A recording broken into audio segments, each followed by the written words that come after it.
नमस्कार, मैं अनुज नरवाल और आज हमारे साथ प्रद्युम्न जोशीला भी बने रहेंगे, अविनाश सैनी भी। और बड़ा मुद्दा है हरियाणा के नजरिए से देखें तो आज पूरा दिन जो घटनाक्रम हुआ, जिस तरीके से सुबह-सुबह खबर आई कि जो इस्तीफा दे दिया है पूरे मंत्रिमंडल ने और उसके बाद शपथ समारोह और यहाँ पे एक किस्म से मनोहर लाल खट्टर की छुट्टी और इसमें भी बहुत सारी चीजें हैं। सवाल यही है कि एक दरी पर सोने वाले मित्र ने क्यों कर दिया खट्टर का बिस्तर गोल, इस पर हमारा फोकस रहेगा। इसके पीछे की पटकथा क्या रही, किस तरीके की स्टोरी इनसाइड जो स्टोरी रही वो क्या रही और इसके इम्पैक्ट क्या होंगे हरियाणा की पॉलिटिक्स में। प्रद्युम्न भाई, सबसे पहला रिएक्शन क्या है आपका? कल तक तो देखो तारीफ कर रहे थे कल तक तो तारीफ कर रहे थे कि हम तो एक एक ही बिस्तर पर सोते थे, एक ही बाइक पर घूमते थे मनोहर जी। ऐसा लग रहा था कि आगे की बागडोर भी इनके हवाले कर देंगे नरेंद्र मोदी, लेकिन अगले दिन तो कुछ और उल्टा हो गया। ये एक सच्चाई है डॉक्टर साहब। भारतीय जनता पार्टी के शीर्ष नेता जब भी किसी नेता की तारीफ करते हैं तो उसका अगले दिन या उसके कुछ समय बाद उल्टा ही हो जाता है। इसके अलावा पिछले कई सालों से हम एक चीज और देख रहे हैं कि बीजेपी के बड़े नेता जो बात बोलते हैं वो करते नहीं और जो करते हैं वो बोलते नहीं। जिस चीज की कोई जिस चीज की कभी कोई कल्पना नहीं करता, उस तरह के फैसले जब से नरेंद्र मोदी जी के हाथ में भारतीय जनता पार्टी का जो मुख्य रूप से केंद्रीकृत पार्टी हुई है मोदी जी के, तब से लेकर के और आज तक लगातार पिछले 10 साल में लगातार अप्रत्याशित फैसले जो है नरेंद्र मोदी ने लिए हैं और ऐसे फैसले लिए हैं जिनकी कल्पना कोई आदमी कर नहीं सकता। मैं पहले भी बार बार कहता रहा हूं कि भारतीय जनता पार्टी में सिर्फ 2 ही आदमियों को पता है, उनमें भी एक नरेंद्र मोदी को पूरा और आधा अधूरा अमित शाह को। उसके अलावा जितने बाकी नेता हैं वो सिर्फ एक तरह से अनुमान लगाते हैं, राजनीतिक कयास लगाते हैं। वो कभी अगर सही बैठ गए तो वो तीर लग गई और अगर गलत बैठ गए तो वो तुक्का हो गया। बाकी आज का जो ये फैसला था इतना तो निश्चित था कि ये किसी ना किसी दिन होना है, लेकिन ऐसा लग रहा था कि ये लोकसभा चुनाव के बाद होगा। मुख्यमंत्री मनोहर लाल खट्टर को चेंज किया जा सकता है, लेकिन पिछले एक जो हमारा लाइव था उसमें भी हमने कई लगभग 2-3 महीने पहले एक चर्चा की थी कि लोकसभा चुनाव में मनोहर लाल खट्टर जी को करनाल पार्लियामेंट से भारतीय जनता पार्टी टिकट दे सकती है। इसकी संभावनाएं पिछले कई दिनों से चल रही थी और मेरा तो ऐसा मानना था कि उनको करनाल की बजाय रोहतक से चुनाव लड़ाना चाहिए, ताकि एक तो उनका खुद का गृह जिला हो जाएगा और दूसरा जो दीपेंद्र हुड्डा या चौधरी भूपेंद्र सिंह हुड्डा परिवार के सामने आज के दिन उनसे बड़ा और कोई नेता प्रदेश में उस नहीं था। तो मनोहर लाल खट्टर जी अब भी करनाल की बजाय अगर रोहतक से ज्यादा चुनाव लड़े तो और ज्यादा दिलचस्प चुनाव होगा। बिल्कुल। दूसरा, जिस तरीके से जहां तक नायब सैनी की बात है, नायब सैनी प्रदेश के एक ऐसे नेता हैं जिन पर लगभग जो भारतीय जनता पार्टी का हरियाणा प्रदेश का जो कैडर है वो सहमत है और उसका कारण हमने ये देखा कि जो ही उनको भारतीय जनता पार्टी का प्रदेश अध्यक्ष बनाया गया, ओम प्रकाश धनखड़ को हटा करके बीजेपी में के कार्यकर्ताओं में, उसके नेताओं में एक नई एनर्जी आई और जिस तरह से नायब सैनी प्रदेश अध्यक्ष बनने के बाद भी लोगों से एक साधारण नेता, एक साधारण कार्यकर्ता की तरह ही मिले। इस दौरान मैं भी लगभग 10-15 बार उनसे मिला प्रदेश अध्यक्ष बनने के बाद भी, तो उनका जो व्यवहार, जो उनका रवैया, वो कोई बहुत बड़ा, इतना बड़ा पद मिलने के बाद भी कोई बदला नहीं। जबकि यही पद जब ओम प्रकाश धनखड़ जी को मिला तो ओम प्रकाश धनखड़ जी का रवैया, उनका व्यवहार लगभग बदला हुआ नजर उस दौर में आया। तो ऐसा लग रहा था कि नायब सिंह सैनी के जरिए backward card Bharatiya Janata party कभी भी खेल सकती है जी। लेकिन हमारे साथ अविनाश जी एक बात बताइए कि जो ओबीसी को साधा है, जिस तरीके से मध्य प्रदेश में भी देखा आपने, राजस्थान और अब यहाँ पर जो ओबीसी को साधने, और मैं तो ये कह रहा हूँ कि राहुल गांधी ने जो आवाज उठाई कि ओबीसी का, वो बार बार कह रहे कि ओबीसी के बारे में क्या किया, तो क्या उसी का नतीजा आप समझते हैं कि आज जो निर्णय लिया गया बीजेपी की तरफ से, मुख्यमंत्री जो रिप्लेस किया गया सैनी के तौर पर, तो वो उसी का एक कारण है? बिल्कुल अनुज, ये बिल्कुल सही बात है कि एक प्रेशर था भारतीय जनता पार्टी के ऊपर। और ये जो आगे हरियाणा में भी विधानसभा चुनाव है और खासतौर पे लोकसभा चुनाव जो है, इसमें भी एक संदेश बीजेपी देना चाहती थी। खासतौर पे हरियाणा के साथ जो लगते जिले हैं, जो स्टेट है, राजस्थान है, यूपी है, वहां भी ये संदेश देना चाहती है कि वो ओबीसी जो है वो बीजेपी के साथ है और बीजेपी ओबीसी के साथ है। तो दूसरी बात, अगर हम हरियाणा की बात करें और नायब सिंह सैनी की बात करें, तो ये जो जीटी रोड बेल्ट है, यहाँ पे पिछले चुनाव में बीजेपी ने बहुत अच्छा प्रदर्शन किया था, और लेकिन अभी ये लग रहा था कि उसके वोट जो है वहां पे घट रहे हैं। खासतौर पे किसान आंदोलन का जो असर है जीटी रोड बेल्ट पे, वो पड़ा है। और इसलिए ये है कि जीटी रोड बेल्ट को साधने का काम नायब सिंह सैनी के थ्रू किया गया है। और ये एक सैनी वैसे तो कोई बहुत बड़ा इन्फ्लुएंस नहीं डालते, लेकिन 8% के आसपास सैनी है, तो ये भी है। और कुछ खासतौर पे ऐसे वो है, बिल्कुल सीट है जहाँ पे वो प्रभावशाली है। जी, तो एक आपको क्या लगता है कि अब पार्टी में कोई बूस्ट आएगा, या फिर जिस तरीके से यहाँ पर रिप्लेसमेंट हुई है तो कहीं ना कहीं जो पंजाबी तबका है तो उसमें भी नाराजगी दिखेगी? आपको क्या लगता है प्रद्युमन भाई? देखो, अभी एक बहुत बड़ी बात ये है कि प्रदेश अध्यक्ष पार्टी का कौन बनता है, क्योंकि जो ही नायब सैनी प्रदेश अध्यक्ष चीफ मिनिस्टर बने, अब सबसे बड़ी बात तो ये है कि प्रदेश अध्यक्ष कौन बनता है। दूसरी बड़ी बात, जो ही मनोहर लाल जी को हटाया गया है, उसके बाद नायब सिंह सैनी को बनाया गया, तो एक बहुत बड़ा खेमा, चाहे वो राव इंद्रजीत के समर्थक हो, क्योंकि उनको भी एक बड़ी उम्मीद थी कि जिस दिन भी मनोहर लाल खट्टर जी हटेंगे उस दिन राव इंद्रजीत की बारी आ सकती है। दूसरा, एक बहुत बड़ा तबका कृष्णपाल गुर्जर के पक्ष में भी था कि कृष्णपाल गुर्जर का नाम आ सकता है। एक बहुत बड़ा तबका इस बात में भी जो रहा था कि बीजेपी जब कभी भी मुख्यमंत्री मनोहर लाल खट्टर को हटाएगी तो किसी जाट चेहरे पर दांव खेला जा सकता है, जिसमें जयप्रकाश दलाल, आचार्य देवव्रत, जो राज्यपाल हैं, महामहिम हैं, इन तमाम नेताओं के उसमें बार बार नाम उठ करके आ रहे थे।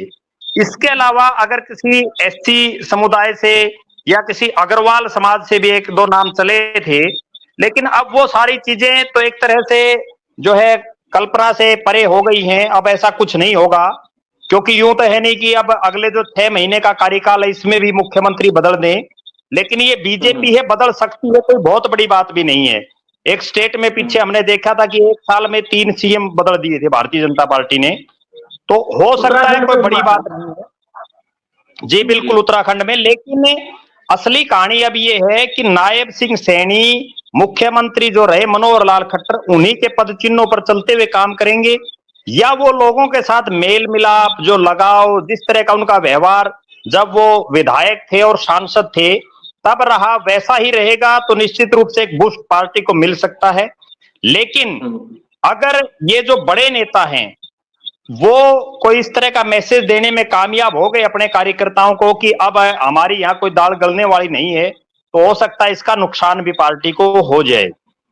ये अगले 2-4 दिन में जो जीटी रोड बेल्ट की बात कर रहे हैं, तो अनिल विज तो मीटिंग से बाहर निकला है वो, तो आप तो उन्होंने अपना जी मैं एक बात मानता हूं डॉक्टर साहब, अनिल विज की भी मैं इसमें कोई बहुत बड़ी गलती नहीं मानता हूं, क्योंकि वो भारतीय जनता पार्टी के जो सीनियर मोस्ट नेता हैं उनमें शामिल हैं, और लगातार एक इतने बड़े नेता को पार्टी दरकिनार करती रहे। ठीक है, उनको होम मिनिस्टर पार्टी ने बनाया, स्वास्थ्य मंत्री बनाया, लेकिन अब वो पहले मनोहर लाल जी के नीचे मंत्री रहे, अब नायब सिंह सैनी के नीचे मंत्री रहे, तो ऐसा मुझे नहीं लगता कि उनके लिए भी उचित होगा। इसमें एक बीच का रास्ता उनके लिए पार्टी निकाल सकती है, और वो बीच का रास्ता है विधानसभा के स्पीकर का।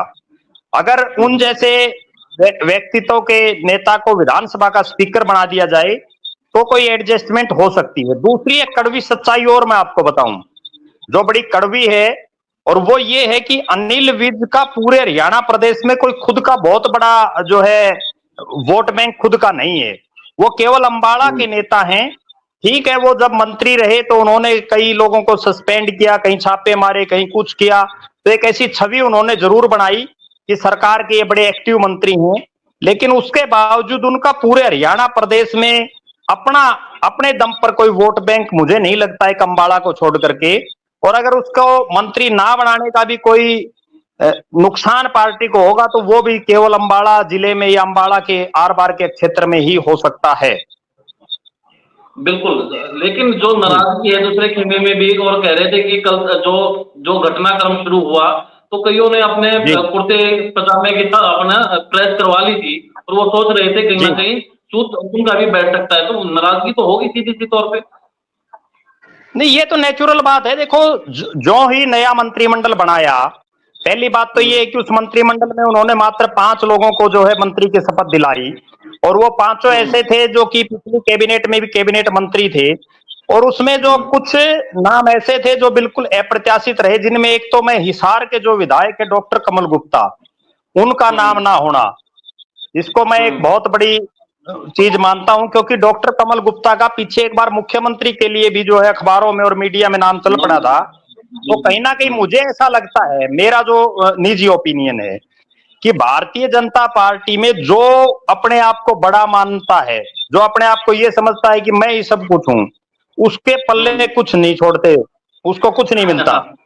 चाहे वो हमने ये आज देख लिया, चाहे वो डॉक्टर कमल गुप्ता हो जिनकी इस तरह से छुट्टी हुई, चाहे वो अनिल विज जी हो, बेशक वो मीटिंग से बाहर चले गए, लेकिन कहीं ना कहीं पार्टी को एक सामंजस्य उनमें बनाना चाहिए था। इसके अलावा जो कई चेहरे ऐसे थे कि इस कैबिनेट में किसी महिला को भी जगह नहीं मिली।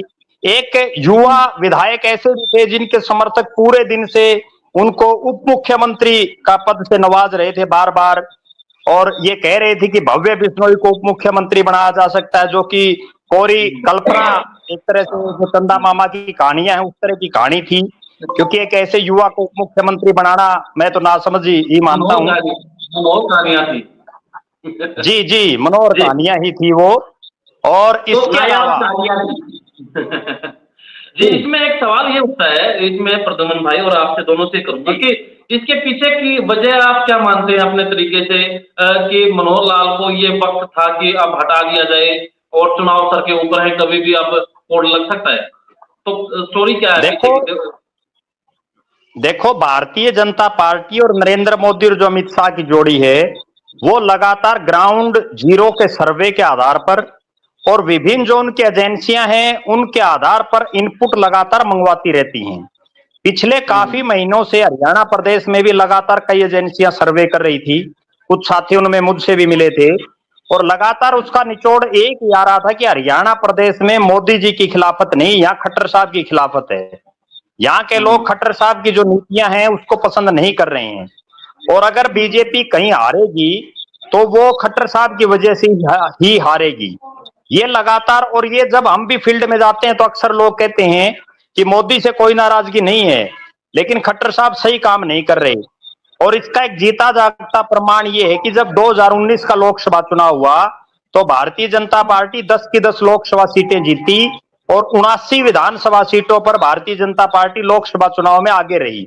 और उसके सिर्फ 5-6 महीने के बाद ऐसे हालात बने कि खट्टर साहब 40 सीटों पर आ गए, और उन 40 सीटों में भी कई सीटें तो बहुत कम मार्जिन से जो है उनके कैंडिडेट्स जीते, और बड़े बड़े चेहरे जो है उनके हारे, बड़े बड़े मंत्री सरकार के हारे। उसके बाद जो उपचुनाव हुए, चाहे वो बड़ौदा का बाई इलेक्शन हो, उसमें बुरी तरह से हारी भारतीय जनता पार्टी, एलनाबाद का बाई इलेक्शन हो, वहां बुरी तरह से हारी भारतीय जनता पार्टी, और जो आदमपुर का उपचुनाव था उसमें कांग्रेस से ये गलती मैं समझता हूं कि उन्होंने एक भारी प्रत्याशी वहां से चुनावी मैदान में उतारा, वरना तो यहां भी परिणाम कुछ और ही हो सकता था।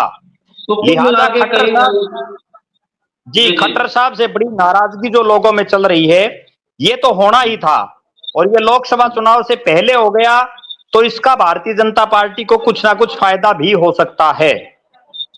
जी अविनाश जी, 9.5 साल तक जिस आदमी ने कुछ किया नहीं, जो रिपोर्ट्स आप कह रहे हैं कि उस आधार पे किया होगा, और 6 महीने में ऐसा क्या कर देंगे कि सारी चीजें जो 9.5 साल में नहीं हो पाई और 6 महीने में हो सकता है संभव कि नतीजे पलट जाए? आपको क्या लगता है?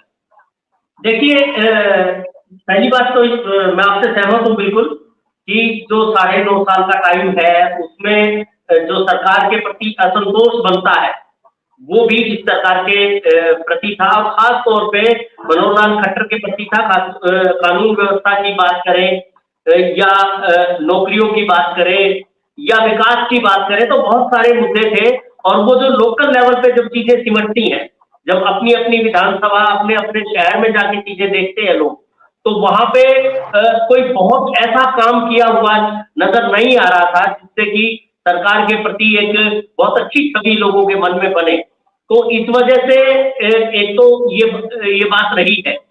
और दूसरी बात, जिस जेजेपी के साथ मिलके अभी तक सरकार चल रही थी, तो जेजेपी को भी अपने से अलग करना वो जरूरी हो गया था कि जेजेपी के साथ रह के अगर बीजेपी चुनाव लड़ती है तो बीजेपी को नुकसान था। अभी जेजेपी अलग चुनाव लड़ेगी तो इससे बीजेपी को फायदा होने वाला है। और क्योंकि जो जाट वोटर्स है, जो जनाधार है जेजेपी और कांग्रेस का, वो लगभग एक जैसा था, तो उसमें कोई सेंध इधर लग सकती है और बीजेपी को फायदा हो सकता है, मुझे ऐसा लगता है। जहां तक नायब सिंह सैनी की बात है, वो ये बीजेपी ऐसा प्रयोग करती रही है। गुजरात में हुआ, उत्तराखंड में हुआ, दूसरे राज्यों में भी बीजेपी ऐसा प्रयोग एकदम से चुनाव से पहले करती है। कहीं सफल भी होता है और कहीं पे वो असफल भी साबित होते हैं। मैं उत्तराखंड की बात करूं तो खुद मुख्यमंत्री चुनाव हार गए थे, हालांकि पार्टी जीत गई थी। तो यहाँ तो ये भी हो सकता है कि जिस तरह से नाराजगी है, अनिल विज की नाराजगी है, और अभी जैसे जो दूसरे वो थे नेता थे जो मुख्यमंत्री बनने के लिए कुर्ता पजामा सिलवाए बैठे थे या इंतजार में बैठे थे कि खट्टर जब हटेंगे तो उनका नंबर पड़ सकता है। आपने नाम लिया राव इंद्रजीत जैसे बड़े नेताओं का, तो उनकी नाराजगी जो है वो भी कहीं ना कहीं बीजेपी के लिए नुकसानदायक साबित होगी। और पंजाबी समुदाय, जो जाट समुदाय के बाद सबसे बड़ा समुदाय है हरियाणा में, उस पर भी असर पड़ेगा। और कहीं ऐसा ना हो कि अगर नायब सिंह सैनी बहुत संभल के नहीं चलते हैं, बहुत सोच विचार करके काम नहीं करते हैं, कोई बड़ा ब्रेक थ्रू नहीं करते हैं सरकार के स्तर पे कामों के लेवल पे, तो वो कहीं पंजाब में जो कांग्रेस ने जो बदलाव किया था और चन्नी को बनाया था, तो वो हरियाणा के चन्नी भी कहीं साबित ना हो जाए। तो ये भी एक खदशा है। तो इसलिए नायब सिंह सैनी को बहुत संभल के, सबको साथ लेके, जो रूठे हुए लोग हैं उनको मना के आगे चलना होगा। कोई ऐसा काम जरूर उनको करना होगा जिससे ये लगे कि ये सरकार मनोहर सिंह वाली सरकार नहीं है, उससे अलग सरकार है, उससे अलग फैसले ले सकती है, स्वतंत्र तौर पे फैसले ले सकती है। इसमें अविनाश भाई, जिस तरीके से क्राइम रेट बढ़ा है, जिस तरीके से फोटो को लेकर काफी दिक्कतें हैं, परिवार पहचान पत्र को लेकर काफी दिक्कतें हैं, और बीच में चुनाव आ गए, अब कितना क्या होगा वो देखेंगे। लेकिन प्रश्न ये है कि प्रद्युमन भाई की जो हरियाणा की पॉलिटिक्स है उसका डीएनए चेंज कर रही है बीजेपी, ये एक्सपेरिमेंट को किस तरीके से देखते हैं आप? देखो, भारतीय जनता पार्टी ना केवल हरियाणा प्रदेश में बल्कि अलग अलग राज्यों में लगातार इस तरह के एक्सपेरिमेंट करती रहती है। ये एक्सपेरिमेंट मुख्यमंत्री के तौर पर, केंद्र के मंत्रियों के तौर पर, प्रदेश के मंत्रियों, सांसद और एमपी एमएलए की टिकट देते समय भी करती रहती है। पीछे जब नरेंद्र मोदी जी ने एक बार अपनी कैबिनेट का विस्तार किया तो उन्होंने एक ऐसे बिल्कुल साधारण से एक शख्स को जो है मंत्री बनाया था, जो पेड़ पौधे लगाता था, जिसका एक बहुत बड़ा पर्यावरण के क्षेत्र में बड़ा नाम था। और जब उनको मंत्री बनाया गया तो इस तरह की बातें की गई कि ये बहुत बड़ा समाज सेवी है, ये कर देगा, वो कर देगा, लेकिन वो पूरी तरह से फेलियर रहा। तो हो सकता है नायब सिंह सैनी के तौर पर उन्होंने जो ये एक तरह से जुआ खेला है अभी लोकसभा चुनाव से ठीक जस्ट पहले, ये कितना कामयाब हो पाता है, इसमें एक सबसे बड़ा जो बात है वो अगले 3-4 दिन में ही क्लियर हो जाएगी। और वो बात ये है कि जब वो अपने मंत्रिमंडल का विस्तार करेंगे, वो किस तरह के लोगों को उस मंत्रिमंडल में शामिल करते हैं। क्योंकि पिछला जो मंत्रिमंडल मनोहर लाल जी का था, उसमें बहुत से ऐसे मंत्री थे जो सिर्फ अपने अपने हल्के के ही मंत्री बनकर के सीमित रह गए थे। मंत्री होता है वो पूरे प्रदेश का होता है। आधा दर्जन से ऊपर ऐसे मंत्री उस सरकार में थे जो अपने इलाके के अलावा कहीं जाते ही नहीं थे। कोई सरकारी कार्यक्रम में ड्यूटी लग गई तो चले गए, वरना वो अपनी विधानसभा के अलावा भी बाहर नहीं जाते थे। अगर इसी तरह के मंत्री इन्होंने बनाए तो ये निश्चित रूप से जीरो साबित होगा। और अगर इन्होंने ढंग के अपना जो है मंत्रिमंडल में लोगों को जगह दी, दूसरा प्रदेश अध्यक्ष कौन बनता है, नई टीम में किन किन लोगों को शामिल करते हैं, कौन कौन चेयरमैन बनते हैं, क्योंकि इस सरकार के कई नाराजगियां हैं। बीजेपी के जो नेता हैं वो इसलिए नाराज हैं कि उनको चेयरमैन नहीं मिली। बहुत से लोग ऐसे नाराज हैं जिनको बोर्डों में कई मेंबर, कहीं चेयरमैन, कहीं वाइस चेयरमैन एडजस्ट किया जा सकता था, लेकिन ऐसा मनोहर लाल जी ने नहीं किया। दूसरी एक सबसे बड़ी बात क्या थी, काम हो या ना हो डॉक्टर साहब, सबसे बड़ी बात है कि आप आए हुए आदमी को इज्जत दो। मनोहर लाल जी के कई ऐसे बयान चर्चित थे सार्वजनिक रूप से जिसमें वो कभी भी कुछ भी कह देते थे। जैसे हांसी विधानसभा क्षेत्र के गांव में आए एक महिला ने कोई रोजगार की बात की तो उसको चंद्रयान पर भेजने की बात उन्होंने कर दी। एक किसी गुराना गांव में या और भी कई गांव में जहां भी कोई प्रश्न पूछता तो मुख्यमंत्री जी कहते कि मेरी सिक्योरिटी वाले अलर्ट हो गए हैं। तो उनके जो लोगों से ना मिलना, लोग सीएम हाउस में हरियाणा के बीजेपी के बड़े बड़े नेता भी नहीं जा पाए होंगे पिछले 9 सालों में। तो मुख्यमंत्री जी ने अपने दरवाजे बंद कर रखे थे, लोगों से उनकी कोई बात नहीं हो रही थी, तो उनको ग्राउंड जीरो का पता कैसे चलेगा, इसलिए सारा सिस्टम फेल था। वरना आप एक चीज देखिए, बीच में टोक रहा हूं आपको, ईमानदारी के बड़े डोल थे कि ईमानदार मुख्यमंत्री है, ईमानदार मुख्यमंत्री है, लेकिन इस तरीके से आप मान लो कि चुनाव में जाएंगे तो लोग सवाल तो पूछेंगे कि 9.5 साल में आपने किया क्या, जो ईमानदार मुख्यमंत्री थे उसको हटा क्यों दिया, सवाल तो बनेंगे ना। देखो मैं अगर खुद बोलूंगा तो ये बात जो है थोड़ी ठीक नहीं होगी, लेकिन फिर भी अगर ईमानदारी का इतना ही ढोल उन्होंने पीटा, इस सरकार में पहली बार वो काम हुए हैं जो जिंदगी भर हरियाणा प्रदेश में नहीं हुए भ्रष्टाचार के मामले में। बड़े बड़े जो बड़ी बड़ी बॉडियां थी जो जिनको जो है सारा एग्जाम कंट्रोल करना था, वहां तक जो है सारा सिस्टम हमने पिछले दिनों देखा। इसके अलावा बड़े बड़े नेताओं को आए दिन अखबारों में आता है कि फला आदमी ने नौकरी के नाम पर इतने रुपए ले लिए, फला आदमी ने इतने रुपए ले लिए। तो अगर भ्रष्टाचार कम हुआ है तो फिर ये नौकरियों के नाम पर पैसे कैसे लिए जा रहे हैं, लगातार हम देख रहे हैं। ठीक है, रोक लगाने की उन्होंने कोशिश की, हालांकि 1-2 काम मुख्यमंत्री मनोहर लाल जी ने सही भी किया, जैसे ग्रुप सी और डी में जो नौकरियां लगी उसमें बहुत से आम परिवारों के लोग भी लगे, लेकिन वो बहुत कम मात्रा में लगे। इसके अलावा पिछले 9.5 साल में जो मनोहर लाल जी का कार्यकाल रहा, कोई ऐसी उपलब्धि मेरी नजर में तो उनकी है नहीं जिसके बिहाफ पर हरियाणा प्रदेश की जनता उनको वोट देती। क्योंकि जिस तरह से जो ग्रामीण क्षेत्र है वो जो पोर्टल पर कहीं राशन कार्ड कट गया, कहीं किसी की बुढ़ापा पेंशन कट गई, वो लगातार जो है परेशान। शहरी क्षेत्रों में प्रॉपर्टी आईडी से लोग परेशान। इन्होंने ऑनलाइन सिस्टम तो कर दिया लेकिन उस सिस्टम को मैनेज नहीं कर पाए, जिस वजह से आम जनता सारा दिन सिर्फ पोर्टलों पर ऑनलाइन करवाने में ही लगी रही। बेरोजगारी, गुंडागर्दी, जिस तरह से आए दिन जो है हरियाणा प्रदेश में जो है बेरोजगारी और अपराध लगातार जो बढ़ता जा रहा है, उस पर कहीं कोई कंट्रोल दिखाई नहीं देता। और हर 3, 4, 5, 10 दिन में अधिकारियों की ट्रांसफर कर देना, लगातार सिर्फ वही घूम फिर करके जो है सिस्टम बना रहा। जी प्रद्युमन भाई, कुछ अविनाश भाई कहना चाहते थे बीच में आप। जी जी नहीं, मुझे तो मैं आपकी बात से सहमत हूँ। ये जो असंतोष है ये बिल्कुल ऐसे नहीं है, और खास तौर पे जो नीचे की तरफ जाएंगे आप, गांव की तरफ या बिल्कुल ग्राउंड लेवल पे जाएंगे, तो एक बड़ी जो असंतोष है वो नौकरियों को लेके ये है कि जो बड़ी नौकरियां हैं उनमें बाहरी लोगों का की ज्यादा नियुक्तियां हैं, हरियाणा के जो लोकल लोग हैं उनको कम रोजगार मिला है। बड़ी जो फैसले लेने वाली जगह है वहां पे बाहरी लोगों को नियुक्त किया गया है। तो मेरे को लगता है कि राजनीतिक सैनिक को जी चेयरमैन भी कई जो बोर्ड और जो महत्वपूर्ण डिपार्टमेंट्स हैं उनके चेयरमैन भी बाहर के लगा रखे हैं, हरियाणा से बाहर के।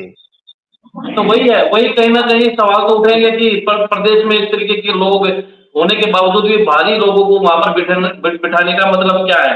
अब प्रश्न तो उठते हैं जनाब कि एक निर्दलीय जो विधायक रहे उनकी क्या भूमिका होने वाली है, और उसके बाद पूछेंगे मुख्यमंत्री मनोहर लाल जो सुबह तक थे और दोपहर दोपहर तक होते होते वो एक सीएम बन गए, तो उनका आगे भविष्य क्या देखते हैं? उनको कौन सा पद हो सकता है कि वो वहां पर चले जाएं, और उनकी भूमिका क्या देखते हैं?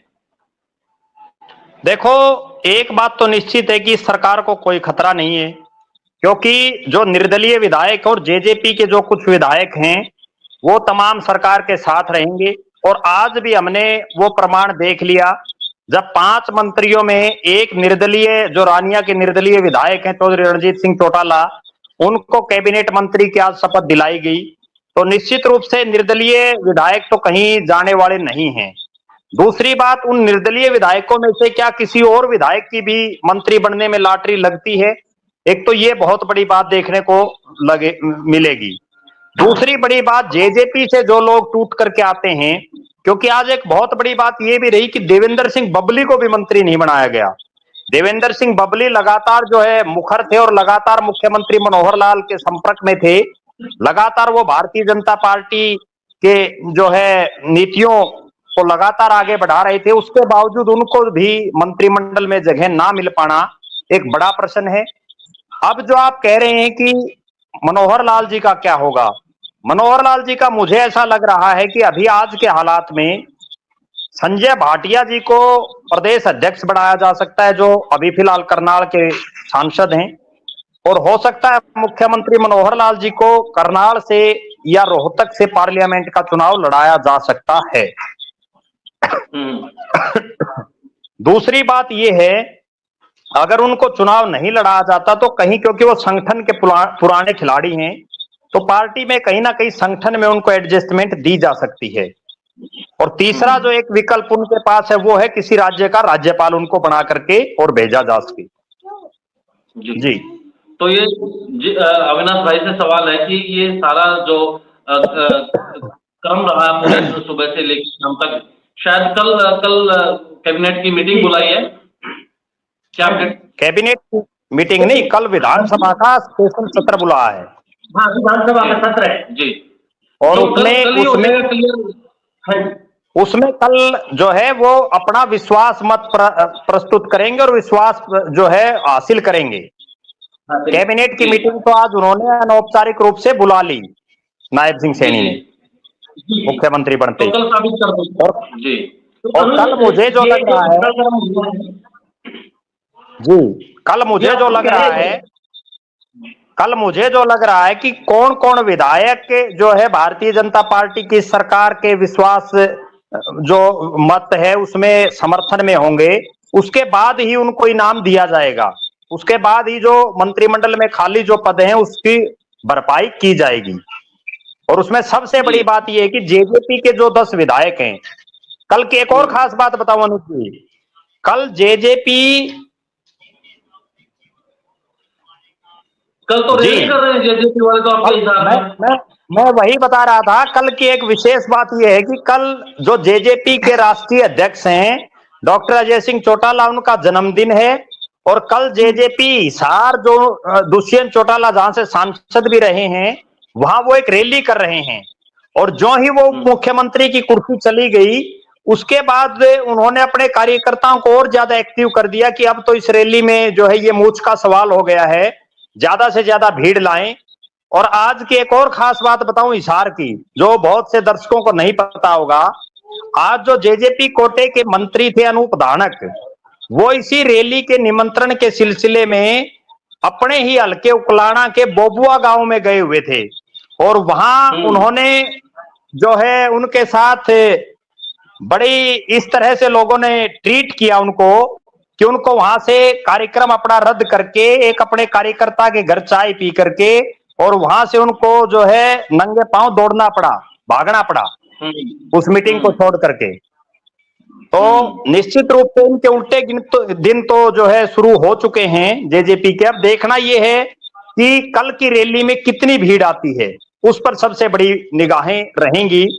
और चूंकि पहुंचता है जेजेपी का, दूसरी बड़ी बात, जेजेपी के जो 10 विधायक, उनमें से कितने विधायक सरकार के पक्ष में खड़े होते हैं, वो बहुत बड़ी बात है।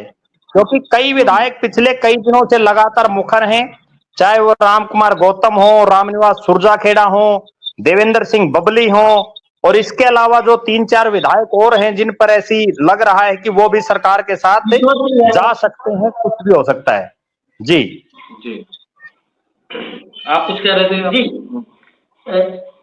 मेरे को ये लगता है कि ये जो घटनाक्रम हुआ है, ये कल जिस तरह से अनुज ने शुरुआत की थी कि नरेंद्र मोदी जी आए थे और उन्होंने बहुत तारीफ की, और उसके बाद ये जी। सब अचानक हुआ। मुझे लगता है कि ये पृष्ठभूमि में ये सब चीजें चल रही थी, और जो नेतृत्व है उसकी नजर थी। और आपने बिल्कुल सही कहा कि जब नरेंद्र मोदी या बड़े नेता बीजेपी की किसी की तारीफ करते हैं, तो उसके बाद उसके पूरे दिन शुरू हो जाते हैं अच्छे दिन आने की बजाय।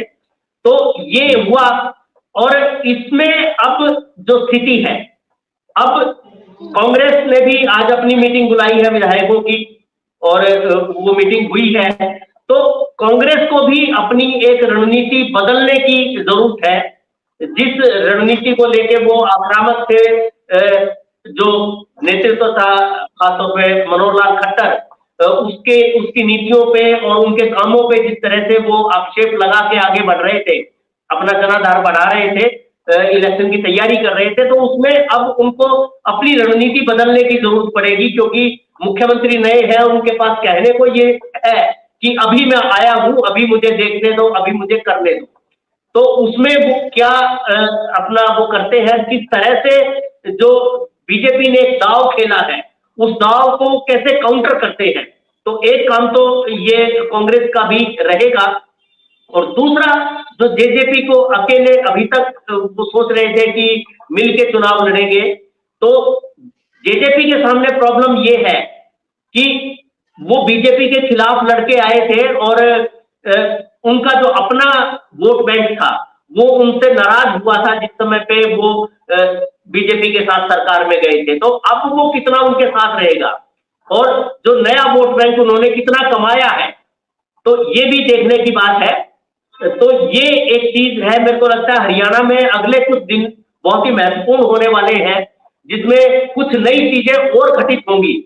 लेकिन इस बात का भी बाजार गर्म है कि ये भी सोच समझ के ही किया है कि अलग अलग चुनाव लड़े, और जो जाट वोटर्स है उनको तोड़ के और कहीं ना कहीं बिखरा हो, और जो विपक्ष है भूमिका में है कांग्रेस, उसको कमजोर किया जाए।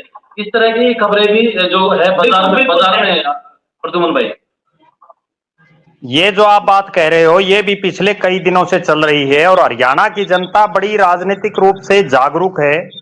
जहां तक बात है जेजेपी के वोट बैंक की, जब 2019 में उन्होंने विधानसभा का चुनाव लड़ा, और जिन लोगों को उन्होंने विधानसभा की टिकटें दी, जिनमें जो बड़े बड़े चेहरे थे, बेशक वो कुछ चुनाव हार गए, लेकिन उनमें से बहुत से आज के दिन जेजेपी को छोड़ चुके हैं।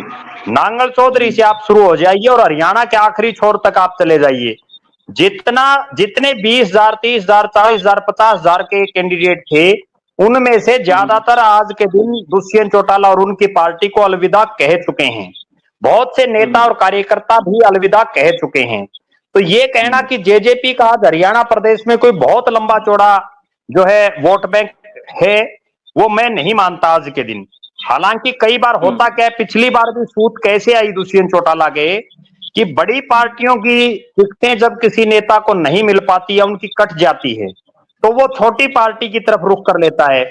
और उसी का परिणाम ये रहा कि चाहे वो देवेंद्र सिंह बबली हो, रामकरण काड़ा हो, रामनिवास सुरजाखेड़ा, मास्टर ईश्वर सिंह, राम कुमार गौतम और आपका जोगीराम सिहाग, ये तमाम नेता उसी कैटेगरी के हैं कि इनकी अपनी अपनी पार्टियों में टिकट नहीं मिल पाई, तो ये इस पार्टी में चले आए। तो अब भी दुष्यंत चौटाला को सिर्फ एक यही उम्मीद रहेगी, क्योंकि बीजेपी के पास 90 टिकटें देने के लिए आम आदमी पार्टी और कांग्रेस का अलायंस हो चुका है, तो संभवतः विधानसभा चुनाव में भी वो अलायंस रहेगा, तो लिहाजा वहां भी 90 ही टिकटें बटेंगी। इसके बाद इनेलो पूरे हरियाणा प्रदेश में उस पोजीशन में नहीं है कि वो 90 के 90 हलकों में कहीं मजबूत ताकत में हो। ठीक है, 20 सीटें ऐसी हैं जहां इनेलो ठीक ठाक हालात में है, लेकिन तब जो बाकी लोग बचेंगे वो कहीं ना कहीं जेजेपी की तरफ या कोई और जो छोटे दल है उनकी तरफ शिफ्ट हो सकते हैं। बाकी आज के दिन दुष्यंत चौटाला कितना लोगों के वोट तोड़ पाते मुझे नहीं लगता। इसका एक उदाहरण और देता हूं मैं आपको डॉक्टर साहब। जब ये उम्मीदें थी कि आदमपुर जब उपचुनाव था तो उसमें ये लग रहा था कि जो दो छोटी पार्टियां हैं राष्ट्रीय पार्टियों के मुकाबले, आम आदमी पार्टी और इंडियन नेशनल लोकदल, उन दोनों पार्टियों ने जाट कैंडिडेट्स को टिकट दी और उस समय एक ऐसी बात चल पड़ी थी कि इन दोनों पार्टियों ने भव्य बिश्नोई को या बीजेपी को जिताने के लिए जाट चेहरे मैदान में उतार दिए। लेकिन उनका हश्र ये हुआ कि इंडियन नेशनल लोकदल पार्टी के कैंडिडेट को 5,000 के आसपास वोट मिले, आम आदमी पार्टी के प्रत्याशी को 3,000 के आसपास वोट मिले और वो कहीं जमानत बचाने की स्थिति में भी नहीं थे। हरियाणा की जनता पूरी भली भांति समझती है, ठीक है 2-4 हजार वोट खराब कर सकते हैं ज्यादा से ज्यादा, वरना आमने सामने का मुकाबला होगा। और मेरा ऐसा मानना है कि ये लोकसभा चुनाव भी और अगला विधानसभा चुनाव भी आमने सामने की टक्कर रहेगी। जो बीजेपी को हराएगा उसको ही वोट पड़ेंगे और एक बीजेपी को के कैंडिडेट को और दूसरा जो उसको हराएगा, वो निर्दलीय हो, वो कांग्रेस का हो, जेजेपी का हो, इनेलो का हो, बीएसपी का हो, आम आदमी पार्टी किसी का भी हो, तीसरे प्रत्याशी का कहीं कोई दिखाई नहीं देगा। जो घटनाक्रम हुआ है वो जो कांग्रेस के नजरिए से देखें तो उनको इसका फायदा होगा नुकसान होगा सारा? देखो मुझे तो ऐसा लगता है कि जिस तरह का बैकवर्ड का गेम भारतीय जनता पार्टी ने खेला है और बीजेपी के साथ जो बैकवर्ड वोट था वो पहले से भी जुड़ा हुआ था, आज के दिन कम से कम ना कांग्रेस को इसका नुकसान दिखाई दे रहा है ना इसका कोई फायदा दिखाई दे रहा है। अगले जो 3-4-5 दिन होंगे जिसमें कैबिनेट किस तरह की बनाई जाएगी, प्रदेश अध्यक्ष कौन होगा, किन किन को जिम्मेदारियां दी जाएंगी, उसके बाद ही जो है तमाम आकलन इसका किया जा सकता है। दूसरी बड़ी बात, कल जब विधानसभा का सत्र होगा विशेष सत्र, तो उसमें कौन कौन निर्दलीय, कौन कौन विधायक, जो सबसे बड़ी बात एक बलराज कुंडू की, एक अभय सिंह चौटाला की, वो उपस्थित रहते हैं या अनुपस्थित रहते हैं। उपस्थित रहते हैं तो वो सरकार के साथ रहते हैं या सरकार के खिलाफ रहते हैं, उस पर भी निगाहें रहेंगी। उसके बाद ये कहा जा सकता है कि कांग्रेस को इसका कितना फायदा हो सकता है और कितना नुकसान हो सकता है। जी अविनाश जी आप भी बताइए।